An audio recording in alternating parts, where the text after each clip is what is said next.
પોરબંદરના જિલ્લા કલેક્ટર દ્વારા પ્રેસ કોન્ફરન્સનું આયોજન કરવામાં આવ્યું હતું, જેમાં એસઆઈઆરની કામગીરી અંગે માહિતી આપી હતી. જિલ્લામાં 100% કામગીરી પૂર્ણ થઈ હોવાનું જાહેર કરાયું છે. પોરબંદર જિલ્લામાં એસઆઈઆરની કામગીરી કાર્યરત હતી, જે કામગીરી 100% પૂર્ણ થતાં પોરબંદર જિલ્લા કલેક્ટર દ્વારા એક પ્રેસ કોન્ફરન્સનું આયોજન કરવામાં આવ્યું હતું. આ કોન્ફરન્સમાં જિલ્લામાં ડિજિટાઇઝેશન કામગીરી 86.68% થઈ છે, તેમજ આ કામગીરી દરમિયાન 2002ની યાદીમાં 28,133 સભ્યોના નામ મેચ થતા નથી.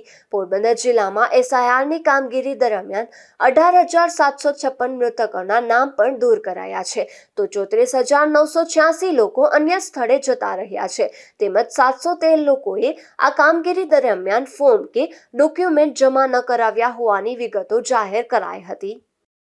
ભારતના ચૂંટણી પંચ દ્વારા 12 રાજ્યોમાં મતદાર યાદીની ખાસ ઘનિષ્ઠ સુધારણા કાર્યક્રમ શરૂ કરવામાં આવેલ છે. તે અંતર્ગત ગણતરીનો પ્રથમ તબક્કો ઇન્યુમરેશન જેને કહીએ છીએ તે આપણા ગુજરાત રાજ્યમાં તારીખ 14મી ડિસેમ્બરના રોજ પૂર્ણ થયેલો છે. આ પ્રથમ તબક્કામાં આપણા જિલ્લાના કુલ 5,01,743 મતદારો પૈકી 4,34,924 મતદારોના એટલે કે 86.68% મતદારોના એ ગણતરી ફોર્મ છે આપણને મતદારની જરૂરી વિગતો સાથે પરત મળ્યા છે. ચૂંટણી પંચે જે કાર્યક્રમમાં સૂચવ્યું તે મુજબ દરેક મતદારે પોતે 2002ની મતદારજીમાં તેનું નામ ક્યાં હતું તે દર્શાવવાનું છે. જો એનું નામ ઉંમરના કારણે રહી ગયું હોય તેના માતા કે પિતા કે દાદા દાદી કે એ નામ દર્શાવવાનું હતું. તો આ 4,34,924 મતદારોના જે ફોર્મ મળ્યા છે તે પૈકી 28,133 મતદારોના ફોર્મ એવા છે કે જેમાં 2002ની મતગણતરી મતદાર યાદી સાથે તેમનું પોતાનું કે તેમના માતા પિતાનું નામ લિંક થતું નથી.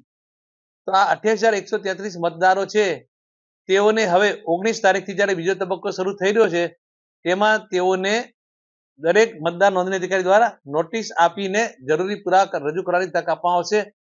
હાલ પૂરતું 19 તારીખે જે ડ્રાફ્ટ મતદાર યાદી પ્રસિદ્ધ થશે તેમાં 28,133 મતદારોના નામ ચાલુ રાખવામાં આવ્યા છે, પરંતુ સુનાવણી દરમિયાન જો આધાર પુરાવા યોગ્ય રજૂ નહીં કરી શકે કે પોતે મતદાર તરીકે નોંધાણ લાયક છે એના નામ કમી કરવાની કાર્યવાહી મતદાર નોંધણી કરશે. અધરવાઇઝ જરૂરી પુરાવા રજૂ થઈ તમામ મતદારોના નામ મતદાર યાદીમાં ચાલુ રહેશે. આ ઉપરાંત આખા પ્રથમ તબક્કાના કાર્યક્રમ દરમિયાન 66,819 મતદારો એવા છે કે જેમના આપણને ફોર્મ એમની વિગતો સાથે પરત મળેલ નથી, કાં તો મતદાર મળ્યા નથી એટલે ફોર્મ પાછા આવ્યા છે, અથવા તો મતદારનો સંપર્ક સાધવાથી એમને પોતે પરમેનન્ટ શિફ્ટ થઈ ગયા છે, આ થઈ ગયું એ બતાવ્યું છે. ઘણા મતદારોનું મૃત્યુ પણ થયેલું છે. તેવા 66,819 મતદારો છે કે જેને આપણે એસડી લિસ્ટ કહી છે, જેમના ફોર્મ આપણને કલેક્ટ થઈને આવ્યા નથી વિગતો સાથે. તો ડ્રાફ્ટ મતદાર યાદી જે 19 તારીખે પ્રસિદ્ધ થનારી છે તેમાં આ 66,819 મતદારોના નામ આવવાના નથી, પરંતુ આ તમામ મતદારોના નામ જિલ્લા ચૂંટણી અધિકારીની વેબસાઇટ ઉપર ઉપરાંત સીઈઓ એટલે કે આપણા મુખ્ય નિર્વાચન અધિકારીની વેબસાઇટ પર પણ બુથ વાઇઝ ઉપલબ્ધ કરવામાં આવ્યા છે. તમામ રાજકીય પક્ષોને પણ આ 66,819 મતદારોના નામોની યાદી બુથ વાઇઝ આપવામાં આવી છે. આ પૈકીનો કોઈ વ્યક્તિ ખરેખર જો પોતે મતદાર હોય અને આપણા જિલ્લામાં મતદાર યાદીમાં પોતાનું નામ ચાલુ રાખવા માંગતો હોય એ પણ આ 19 તારીખથી શરૂ થતા તબક્કામાં જરૂરી પુરાવા સાથે પોતાનું અરજી કે વાંધો કે હક રજૂ કરી શકે છે. 19 તારીખે જ્યારે મતદાર યાદીની ડ્રાફ્ટ પ્રસિદ્ધ થઈ રહી છે ત્યાર પછી 18મી જાન્યુઆરી એટલે કે 1 મહિના સુધીમાં મતદારોને જે પેલા મેપિંગ વગરના છે એને તો નોટિસ જશે ને આવશે, ને જેનું નામ કમી થઈ ગયું છે અત્યારે મતદાર યાદીમાંથી એ લોકો પણ પોતાના જરૂરી આધાર પુરાવા સાથે અરજી કરી શકશે. આ રીતે તમામ રજૂ થયેલી વાંધાઓ, અરજીઓ, હક દાવાઓ વગેરેની સુનાવણી 10મી ફેબ્રુઆરી સુધી મતદાર નોંધણી કરશે અને પોતાનો નિર્ણય આખરી કરશે.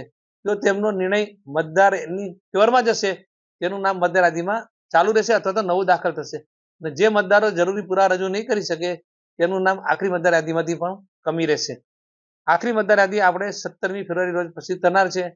સાથે સાથે જે મતદારો હવે 18 વર્ષના થયા છે તારીખ 1/1/2026ની તારીખ ગણતા તેઓ પણ પોતે આ સમયગાળા દરમિયાન એટલે કે 19મી ડિસેમ્બરથી 18મી જાન્યુઆરી સુધીના સમયગાળા દરમિયાન ફોર્મ નંબર 6 અને જરૂરી વિગતો રજૂ કરીને પોતાનું નામ મતદાર યાદીમાં દાખલ કરી શકે છે.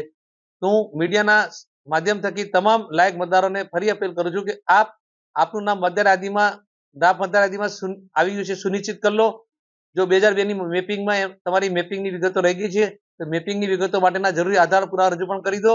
અને જેનું નામ મતદાર યાદીમાં આવ્યું નથી અને મતદાર યાદીમાં નામ દાખલ કરવા છે તે પણ આ 19 ડિસેમ્બરથી 18 જાન્યુઆરી સુધીના સમયગાળા દરમિયાન જરૂરી આધાર પુરાવા સાથે સંબંધિત મતદાર નોંધણી અધિકારીને અથવા તો બીએલઓને પોતાની વિગતો અથવા તો ઓનલાઈન ફોર્મ ભરીને પણ આપશે તો એમના પણ નામ મતદાર યાદીમાં દાખલ કરવા માટે વિચારણા થશે. એસઆઈઆરની કામગીરી દરમિયાન 2002ની યાદીમાં મેચ ન થયેલા તમામ સભ્યોને નોટિસ આપવામાં આવશે અને ખુલાસો સહિતના પુરાવા માંગવામાં આવશે. નિપુલ પોપટ સાથે અશોક થાનકી, ગુજરાત ન્યૂઝ, પોરબંદર.